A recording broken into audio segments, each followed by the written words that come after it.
Setelah wafatnya Abu Thalib dan Khadijah, Nabi Muhammad merasakan duka yang sangat mendalam. Kekejian kaum kafir Quraisy pun juga semakin menjadi-jadi. Sepeninggal Abu Thalib, mereka semakin leluasa menganiaya Rasulullah SAW hingga sampai pada suatu titik beliau berpikir bahwa dakwanya tidak bisa lagi disampaikan di Mekah. Akhirnya Nabi Muhammad mulai berdakwah di luar kota Mekah. Bagaimana ceritanya?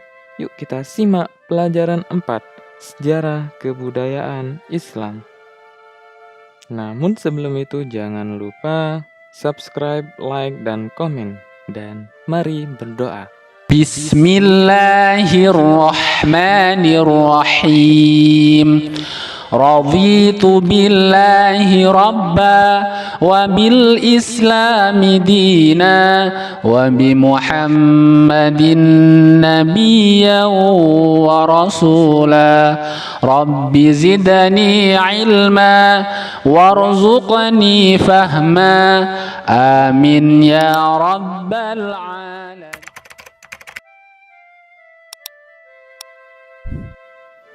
A.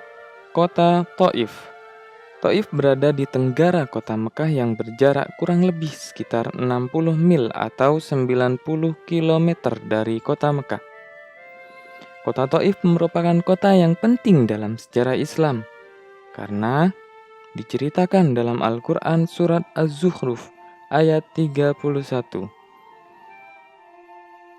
وَقَالُوا لَوْلَا نُزِّلَ هَذَا الْقُرْآنُ عَلَى رَجُلٍ مِّنَ الْقَرْيَتَيْنِ عَظِيمٍ.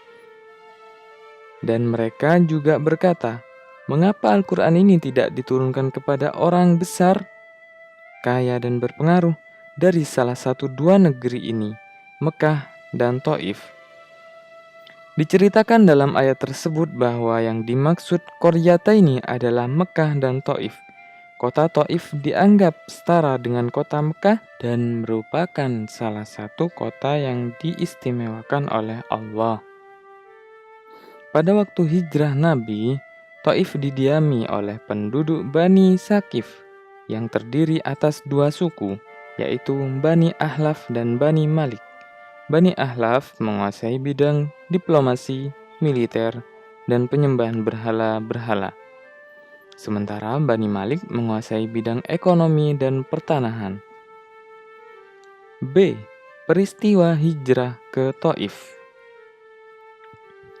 Dalam hijrah ini, Nabi Muhammad ditemani oleh anak angkatnya yaitu Zaid bin Harithah. Mereka berdua berangkat ke Thaif dengan berjalan kaki, dengan tujuan agar kaum kafir Quraisy tidak mencurigai kepergian Nabi ke Thaif. Setelah melalui perjalanan yang melelahkan, tibalah Nabi di kota Thaif. Nabi Muhammad pergi ke Thaif dengan tujuan mencari perlindungan dari keluarganya yang berada di Thaif, yaitu Kinanah yang bergelar Abu Jalil dan Mas'ud yang bergelar Abu Kuhal. Setibanya di Thaif, Nabi menemui pemuka Bani Saqif yang merupakan orang berkuasa di daerah tersebut. Kepada mereka Nabi menyampaikan ajaran yang dibawanya. Namun anak-anak, penguasa Thaif tidak mempercayai dan mengusir Nabi. Tidak hanya mengajak para pembesar Thaif, Nabi pun pergi ke pasar dan tempat pertemuan. Namun juga tidak ada satupun orang yang percaya dengan dakwah Nabi. Dan pada kenyataannya, penduduk Thaif sudah dihasut oleh Abu Lahab untuk tidak mempercayai Nabi Muhammad SAW. Mereka menghina, menyoraki, dan menyakiti Nabi Muhammad SAW.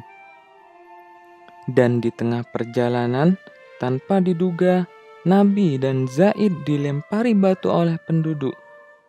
Nabi berusaha lari dan Zaid melindungi.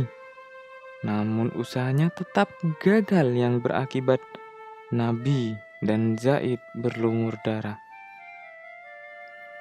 Hingga kemudian mereka berlindung dan bersandar di balik tembok rumah Utbah dan Syaibah yang jaraknya kurang lebih sekitar 3 mil dari Taif. Dalam keadaan yang menyedihkan tersebut, Nabi berdoa, "Ya Allah, kepadamu aku mengadukan kelemahan kekuatanku, kekurangan siasatku, dan kehinaan di hadapan manusia. Wahai yang paling pengasih di antara para pengasih, Engkau adalah Tuhan orang yang lemah. Engkau Tuhanku, kepada siapa hendak Engkau serahkan diriku? Kepada orang jauh yang bermuka masam kepadaku, ataukah kepada musuh yang akan menguasai urusanku? Aku tidak peduli, asalkan Engkau tidak murka kepadaku. Sebab sungguh banyak kesehatan yang Engkau limpahkan kepadaku. Aku berlindung kepada cahaya wajah-Mu yang menyinari segala kegelapan dan yang menjadikan segala urusan dunia akhirat menjadi baik, agar Engkau tidak menurunkan kemarahan-Mu kepadaku atau murka kepadaku. Engkaulah yang berhak menegurku hingga Engkau ridho. Tidak ada daya dan kekuatan selain dengan-Mu." Utbah dan Syaibah yang mendengar doa Nabi merasa hatinya tergerak. Ia meminta budaknya yang bernama Adas menyerahkan beberapa butir anggur kepada Nabi. Saat Adas datang memberi anggur, rasa kesedihan di hati Nabi sedikit berkurang. Saat memakan anggur, Nabi mengucap basmalah. Nabi bertanya kepada Adas, "Dari mana asalmu?" Adas menjawab, "Saya berasal dari Ninive. Agama saya Nasrani." Nabi Muhammad SAW menerangkan asal kelahiran Nabi Yunus bin Matta. Nabi mengatakan, "Nabi Yunus adalah saudaraku. Ia seorang nabi dan aku juga seorang nabi." Saat itu juga Adas membungkuk lalu mencium kepala, kedua tangan dan kedua kaki Nabi Muhammad SAW. Setelah itu Adas mengucap kalimat syahadat dan akhirnya masuk Islam. Dengan hati yang sedih, Nabi dan Zaid bin Harithah meninggalkan Taif untuk kembali ke Mekah. Di tengah perjalanan, malaikat Jibril menjumpainya seraya berkata, "Wahai Muhammad, jika kamu berkehendak, aku akan mengangkat gunung ini dan menjatuhkannya di atas kaum laknat itu." Nabi Muhammad SAW menjawab, "Jangan.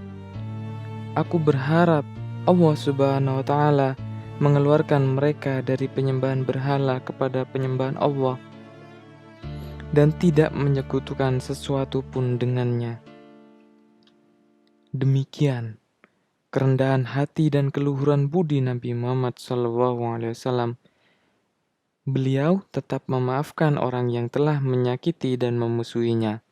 Bahkan, beliau tetap mendoakan agar Allah memberikan petunjuk kepada mereka, kaum Saqif. C.